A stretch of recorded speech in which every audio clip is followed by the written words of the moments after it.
Bismillahirrahmanirrahim. Assalamualaikum warahmatullahi wabarakatuh. Bagaimana kabarnya anak-anak Bapak? Masya Allah, masih semangat ya? Ya pastilah karena masih pagi-pagi ya. Ada anak-anak Bapak yang belum sarapan? Ada. Oh, udah sarapan semuanya ya? Insya Allah. Tinggal Bapak yang belum sarapan ya. Tadi Bapak gak sempat sarapan. Insya Allah. Kenapa Bapak gak sarapan? Karena Bapak lagi puasa. Baik, anak-anak Bapak seperti biasa, sebelum pembelajaran kita mulai, silakan pada ketua kelas dipimpin berdoanya. Silakan si Hamid pimpin berdoanya.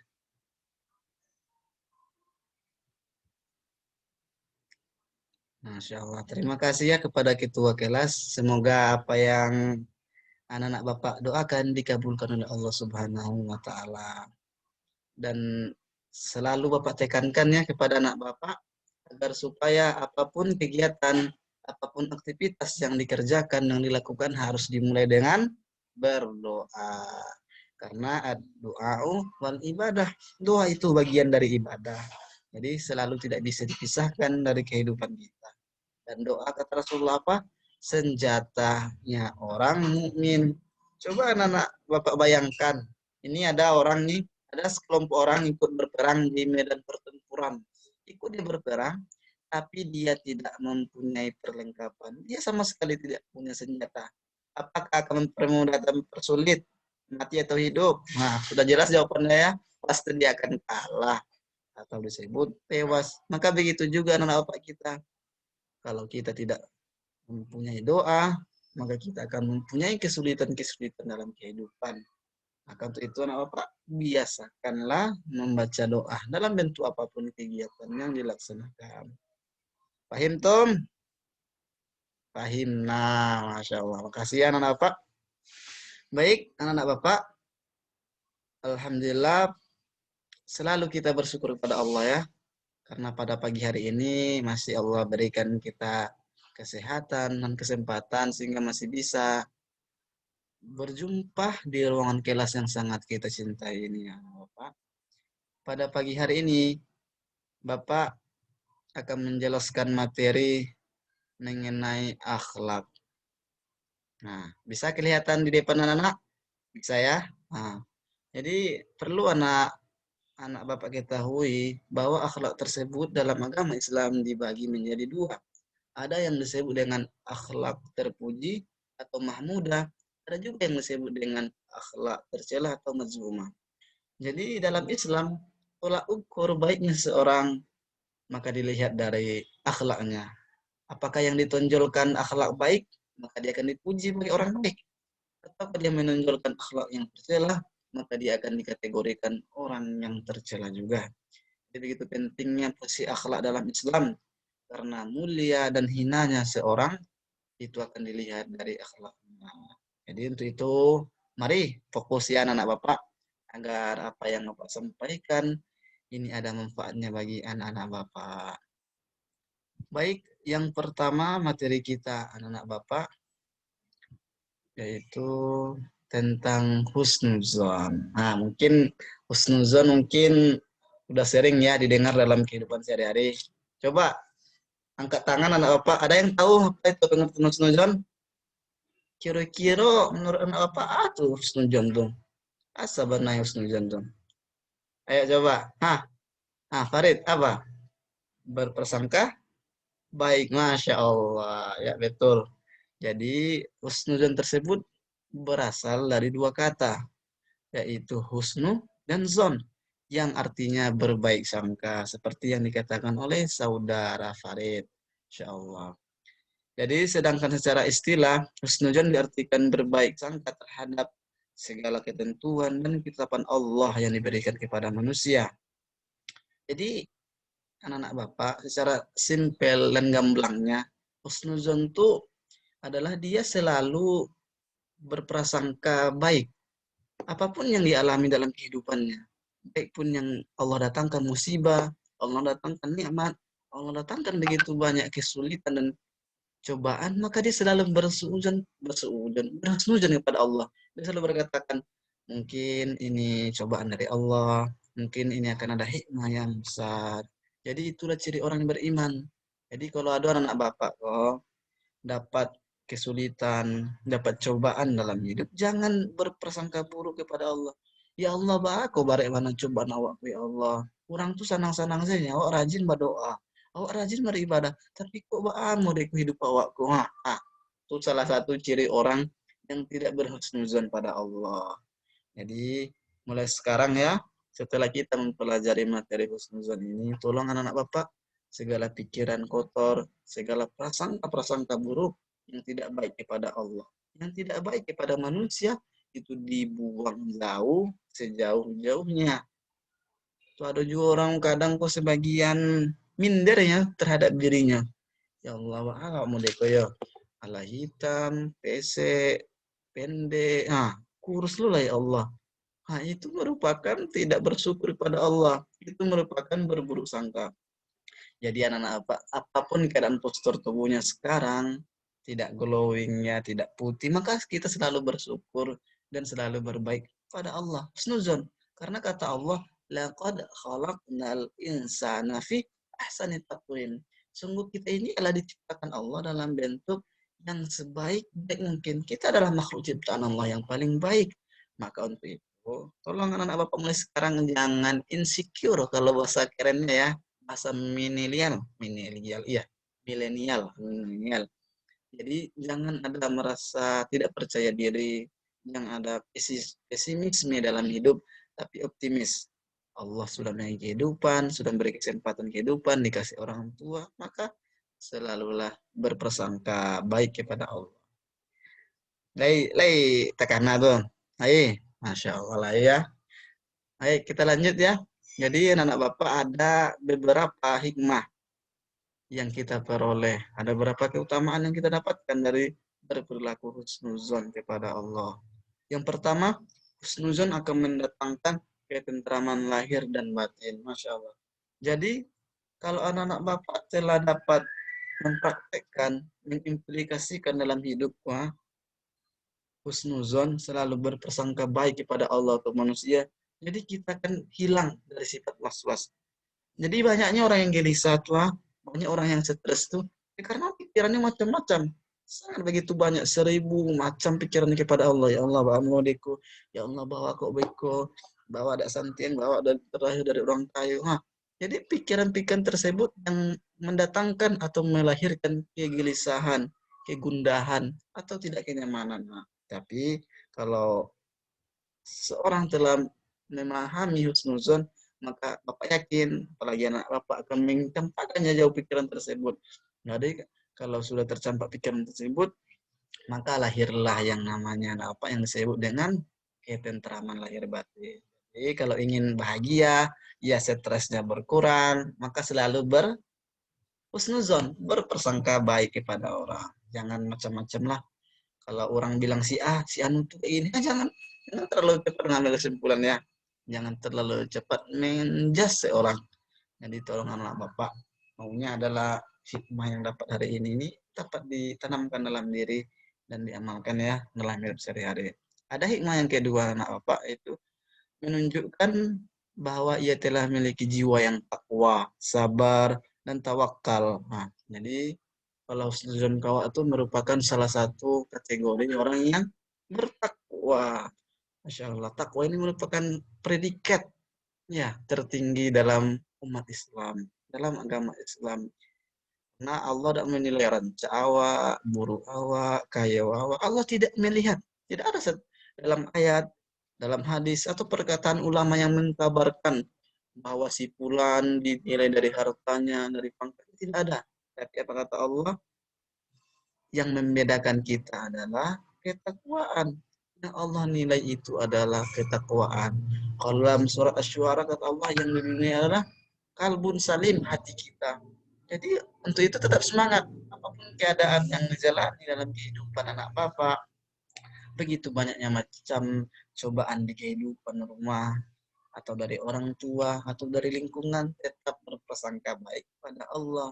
Karena yang Allah lihat itu hati, yang Allah lihat itu takwa, maka fokus saja kepada takwa tersebut. Jadi anak bapak jangan fokus yo sibuk mencari karajo, anak bapak sibuk belajar. Mengapa belajar? Ya bisa biar senang hidup, biar dak ke sawah cek ha. Boleh, tapi itu bukan itu yang hal yang utama. Ada nilai yang sangat besar di baliknya kita berusaha, bekerja, belajar untuk ilmu, yaitu apa? Ingin mendapatkan takwa Allah. Nah, kalau dapat takwa Allah, maka seluruh kemudahan akan diberikan. Yang ketiga, hikmah dari husnuzon adalah senantiasa dicintai Allah. Karena ia senantiasa menerima ketentuan Allah. Masya Allah. Coba anak bapak bayangkan, jika anak-anak bapak ini sudah mendapatkan cintanya orang tua, apa yang terjadi? Ma, awak ingin pitih diagi. Ma, awak ingin beli sepeda diagi. Wah, ma, awak ingin ada Honda. Biar dak ada pitih aku, tapi iya tenang lah. Dikasih, kenapa? Karena orang tua itu sangat cinta kepada kita. Maka begitu juga jika cintanya orang tua saja, ingat ya, cinta orang tua saja memberikan kemudahan dalam kehidupan, atau cintanya manusia saja memberikan kehidupan, bagaimana jika anak-anak bapak memperoleh cintanya Allah Subhanahu wa taala. Masya Allah, maka akan dimudahkan oleh dunia wal akhirat. Dunia dan akhirat itu berada di sisi kita. Masya Allah. Jadi ini banyak yang orang hiraukan. Jadi kalau anak-anak bapak ingin dipermudah dunia, akhirat, profesinya, pekerjaannya, atau ingin dalam belajarnya, atau orang tuanya disehatkan, maka apa yang harus dicari diraih? Cintanya Allah. Maka untuk itu, nah, Bapak, jadi sekarang ganti planningnya, ganti cita-citanya. Jadi dalam hidup ini harus bisa mendapatkan cintanya Allah. Karena sangat jelas ya nak, kalau waktu masuk, kalau pengalaman Bapak ya, apalagi khususnya di Indonesia ini, the power of orang dalam ya, dalam dunia pekerjaan, dalam dunia perkuliahan, dalam bentuk apapun organisasi, kalau ada orang dalam tua mudah tuh mulus seluruhnya. Nah gitu, awak orang dalam awak bukan manusia tapi pemilik langit dan bumi. Nah, kita bayang tuh, masya Allah lah. Jadi tidak ada kerugian, tidak ada kemudaratan yang diperoleh, atau hikmah yang dapat dari husnuzon merupakan kebaikan yang kita peroleh. Jadi sekarang harus ganti planningnya, bakar aja, belajar, membantu orang tua. Nah, membantu orang tua, ya biar Allah cinta pada Allah, karena berbakti kepada orang tua itu perintah oleh Allah. Nih paham? Ingin mendapatkan cinta Allah atau cinta manusia. Ini keduanya, jika kamu mengejar cinta manusia, belum tentu kamu mendapatkan cintanya Allah. Tapi ketika kamu mengejar cintanya Allah, pasti kamu akan mendapatkan cinta manusia. Wah hebatnya tuh. Paham? Baik, kita lanjut. Senantiasa dicintai oleh sesama karena orang lain merasa tidak dirugikan. Nah, ini lagi yang sikap sosial yang harus kita timbulkan dalam kehidupan. Kalau aku berburu sangka sih sama orang tua banci rawa pajatu pangana buruk sih ke orangnya kayak. Tapi kalau awak tuh snuzon, kalau tentram pada orang, tidak curiga pada orang, tidak membicarakan orang, orang pun di lingkungan kawan, guru, siapapun di lingkungan sekitar kita tuh kan merasa senang. Si anu tuh ya elok warna ya nak, ini tidak pernah dong berkata-kata buruk pada orang lain, yang selalu sabar pada orang lain. Nah, kalau itu anak bapak dalam hidup, yakin banyak kawan. Kalau yang banyak kawan, mudah urusan. Nah, iya tuh. Nah, jadi tolong ditekankan lagi husnuzon ini ya bisa diamalkan. Sedangkan yang terakhir hikmahnya menjauhkan diri dari keluh kesah, iri, dengki, fitnah dan sebagainya. Nah, ini hikmah yang terakhir anak bapak. Jadi kalau kita sudah husnuzon, sudah merasa tidak ada pikiran buruk kepada orang, kita yakin ada yang baik aja yang kita pikirkan, maka yakinlah awak tidak mengeluh lah ya. Kayak tadi siapa, ada musibah, tidak sibuk, kepanjangan doh, jambi Facebook, jambi WA. Ya Allah, kenapa cobaanku begitu berat? Nah, bersakit lagi lagi cobaan. Alamat nangis di WA tuh. Orang disuruh menangis nanti sajadah ya enggak di sosmed. Ibu foto menangis. Terisa Isa. Itu lebih baik tuh. Lo, enggak kan? Nah, jadi kalau husnuzan awak, apapun cobaan yang Allah berikan, apapun yang Allah ambil dari dalam hidup kita, seperti Mungkin pernah anak bapak dengar bagaimana para sahabat dibunuh istrinya, diambil anaknya, habis hartanya, semua diambil. Tapi apa dia menangis? Ditulis di Facebook, ya Allah, anak saya gini. Enggak kan? Enggak, tapi dia sabar. Innallaha mas-sabirin, hasbunallah wa ni'mal wakil. Dia selalu mendatangkan dalam diri, ini cobaan dari Allah, pasti ada balasan yang baik dari Allah. Dia tidak ada berburuk sangka ketika anak-anak bapak sampai titik tersebut. Masya Allah, jadi ketenangan akan datang, cinta Allah akan hadir, orang sanang, fitnah tidak ada, keluh kesah dan dengki dan memfitnah. Nah, jadi begitu banyak hikmah dan manfaat yang diperoleh dari husnuzon. Jadi untuk itu anak bapak dari sekarang tolong diingat betul-betul dalam hidup. Bapak tidak ingin apa yang bapak sampaikan sekarang keluar dari lisan masuk telinga kanan, keluar telinga kiri. Atau tidak pas masuk kanan gua memantul langsung, itu parah tuh. Jadi tolong ya diaplikasikan. Apa tadi? Diaplikasikan dalam kehidupan sehari-hari. Masya Allah. Nah, ya. Ini firman Allah Subhanahu wa taala Pak mengenai husnuzon. Apa kata Allah dalam Quran Al-Hujurat ayat 12? A'udzu billahi minasyaitonir rajim. Ya ayyuhalladzina amanu ijtanibu katsiran minadh-dhon. Inna ba'dadh-dhonni ismu wa la tajassasu wa la yaghtab ba'dukum ba'da ayuhibbu ahadukum ay ya'kula lahma akhi maita fakarahtumu wattaqullah innallaha tawwabur rahim. Wahai orang-orang yang beriman, jauhilah banyak dari prasangka. Sungguhnya sebagian prasangka itu dosa, dan janganlah kamu mencari-cari kesalahan orang lain, dan janganlah ada di antara kamu yang menggunjing sebagian yang lain. Apakah ada di antara kamu suka memakan daging saudara yang sudah mati? Tentu merasa jijik. Dan bertakwalah kepada Allah, sungguhnya Allah Maha Penerima Taubat. Masya Allah. Jadi Allah telah menyampaikan, jangan mencari-cari kesalahan. Jadi anak apa biasanya satu pintu kemaksiatan akan membuka pintu kemaksiatan berikutnya. Contoh, kau ala sujud sama orang, kalau cari-cari kesalahannya, ala berpersangka awak, pasti akan mencari-cari kesalahannya. Ala dapat kesalahannya, pasti akan menggunjingnya. Nah, kayak gitulah dalam kemaksiatan. Apa kata Allah perumpamaan orang yang menggibah, menggunjing tuh?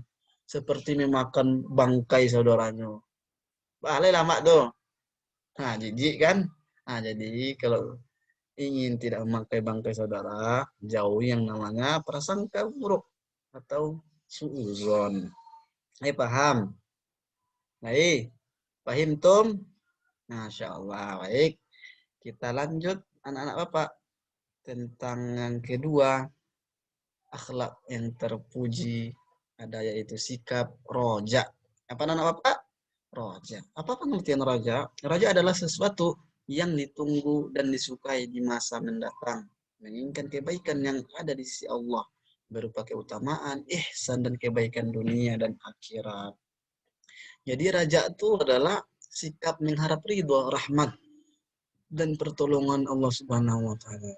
Jadi anak Bapak, jika husnuzon tadi berpersangka baik kepada Allah dan tidak buruk, dan sekarang masuk tingkatan yang lebih tinggi. Apa itu raja? Jadi apapun segala aktivitas yang dia kerjakan, yang dia lakukan membantu orang tua atau belajar seperti di ruangan ini dikasih guru tugas dia kerjakan, dia tidak melakukan tersebut, dia tidak mengerjakan yang melainkan mengharapkan ridho Allah. Nah, itu sikap raja. Tentu ini sangat tinggi tingkatannya ya anak apa. Maka ada beberapa hal dalam Islam yang perlu diperhatikan agar sikap raja ini lahir dalam hidup. Agar sikap raja ini bisa timbul dalam kehidupan sehari-hari. Apa yang pertama? Selalu berpegang teguh kepada tali agama Allah, yaitu agama Islam. Jadi kalau ingin awak raja dalam hidup kok lahir sikap raja, maka yang pertama adalah selalu berpegang teguh kepada ajaran Islam. Yaitu apa itu? Al-Quran dan Sunnah.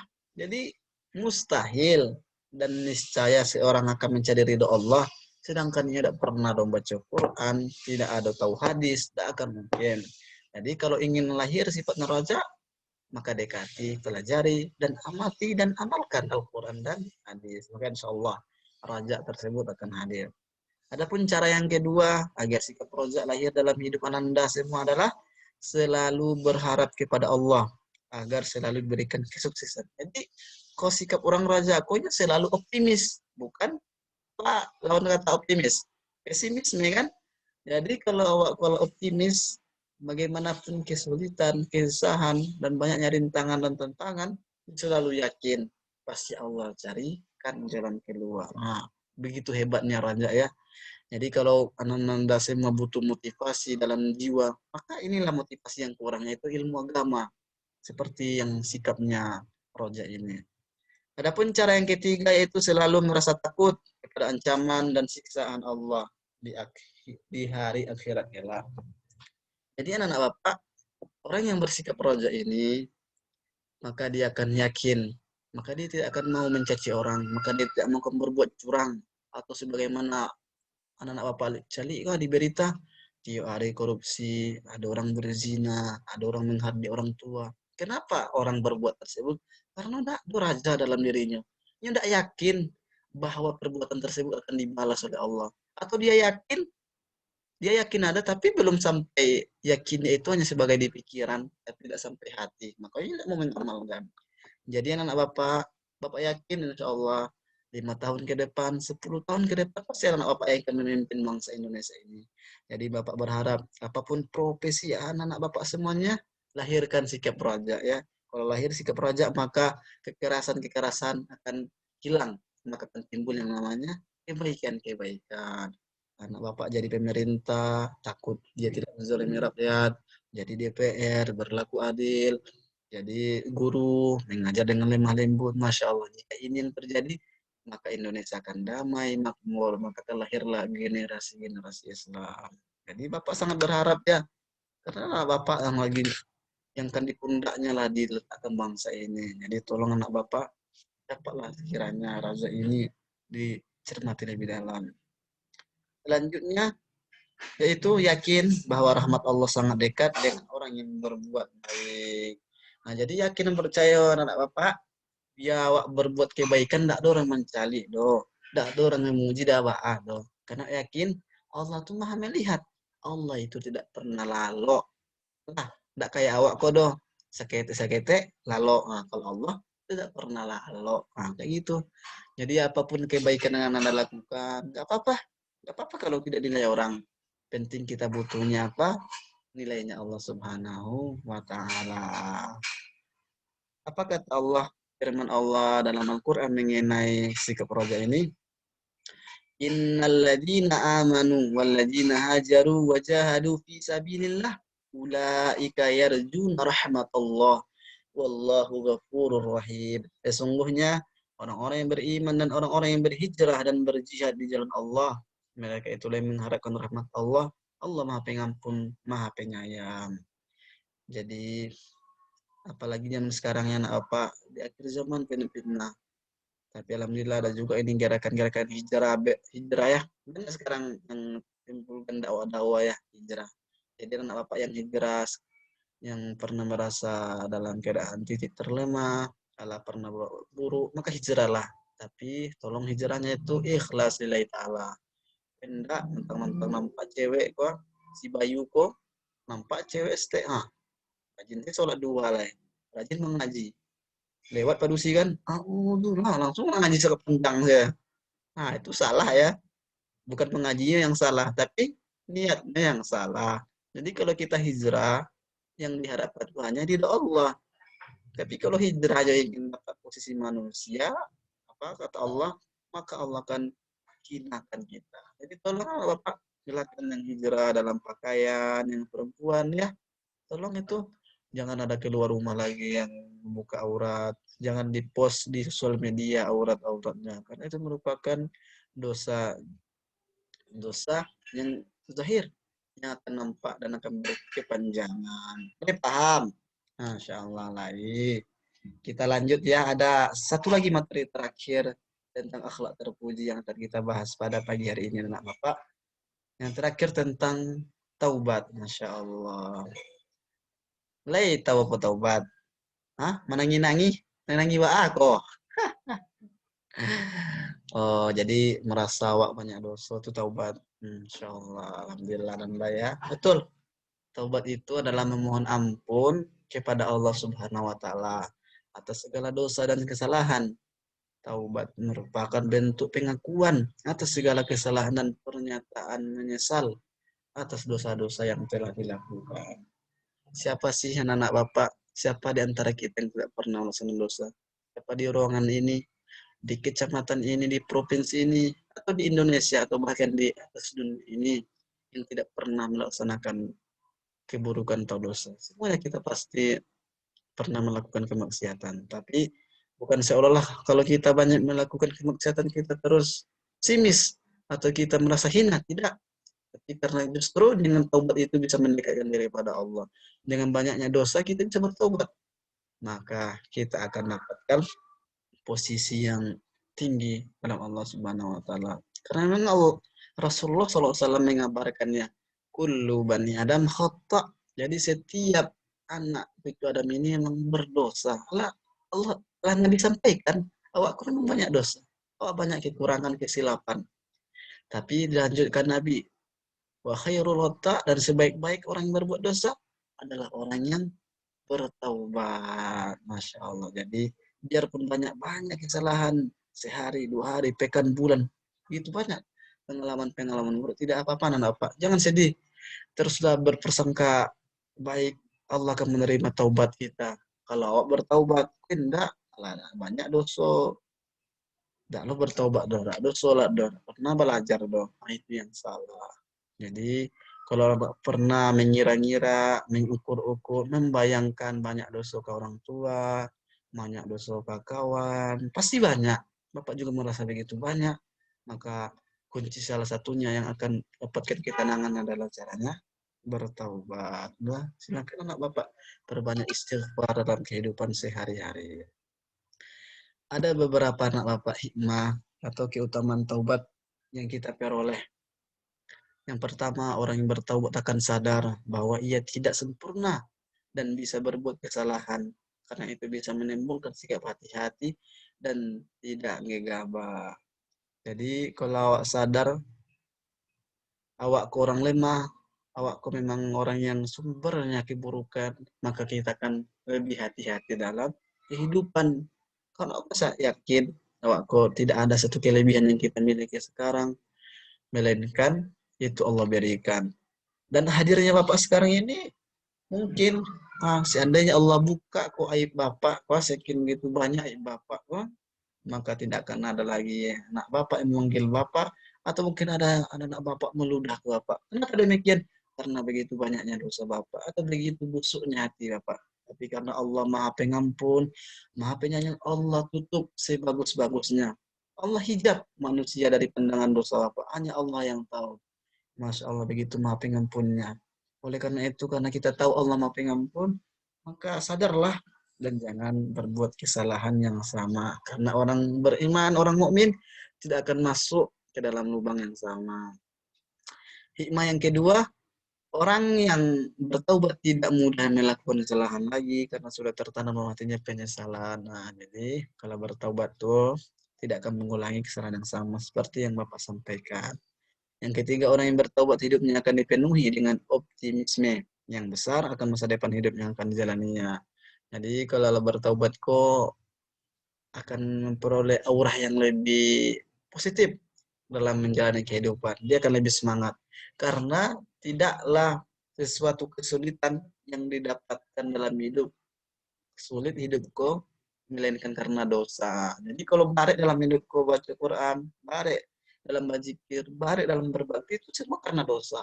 Tapi ketika anak-anak Bapak bertaubat, maka seluruh dosa tersebut akan digugurkan. Ketika dosa telah digugurkan, maka akan mempermudah kita dalam kehidupan, akan ringan dalam kehidupan. Nah, insya Allah. Jadi yang selanjutnya, orang yang bertaubat memiliki kesempatan besar untuk mendapatkan surga. Jadi bagaimana anak-anak Bapak? Ada tidak balasan yang lebih indah? Ada tidak balasan yang lebih kita inginkan melainkan surga? Terbayang anak Bapak ya, surga loh. Kalau bertaubat kok ganjaran Allah berikan surga. Innallaha la yukhliful mi'ad. Allah tidak akan mengingkari janji anak apa. Jadi tolong jadikan dalam kehidupan sehari-hari selalu bertobat. Nabi saja orangnya yang maksum. Tahu kan anak bapak apa maksum? Nggak tahu dong. Maksum itu orang yang terpelihara dari dosa. Jadi Nabi itu memang tidak berdosa. Tapi Nabi dalam sebuah riwayat dikatakan satu hari itu selalu istighfar 70 atau 100 kali. Awak yang banyak dosa kok ada istighfar dong. Kan tak balik oh. Nabi yang tidak berdosa istighfar. Awak banyak dosa udah istighfar. Coba ukur-ukur diri anak-anak bapak. Bapak juga mengukur diri bapak ya.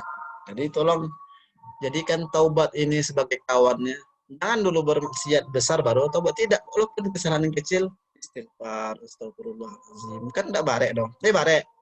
Yang mah yang barek, ngangkek batu sekilo atau istighfar. Ya pasti ngangkek batu. Nah, istighfar enggak kelisan. Astagfirullah. Tapi balasannya surga. Masya Allah. Ada hikmah yang selanjutnya.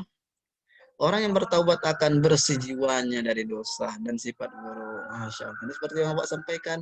Kalau bertaubat insya Allah kata Rasulullah kita seperti bayi yang baru lahir, suci dan bersih. Kalau bersih secara luar kok rapi, ala suci dalam hati, maka perbuatan kita juga perbuatan yang baik-baik, tidak ada yang buruk. Dan yang terakhir, orang yang bertaubat akan terhindar dari azabnya. Adakah sesuatu yang lebih ditakutkan atau yang lebih kita khawatirkan melainkan azab Allah? Itu yang paling kita takutkan dalam hidup ini, yaitu azab Allah. Jadi insya Allah kalau bertaubat dapat surga dan akan dijauhkan dari azab Allah. Paham anak Bapak? Masya Allah. Mungkin ini 3 materi yang Bapak sampaikan. Yang pertama salah husnuzon, ada rojak dan taubat. Jadi Bapak sangat berharap ya, apa yang Bapak sampaikan ini tolonglah diamalkan dalam kehidupan sehari-hari. Agar awak sebagai anak yang dekat sama orang tua, anak yang berguna bagi orang tua, dan hamba yang dekat kepada Allah Subhanahu wa Ta'ala.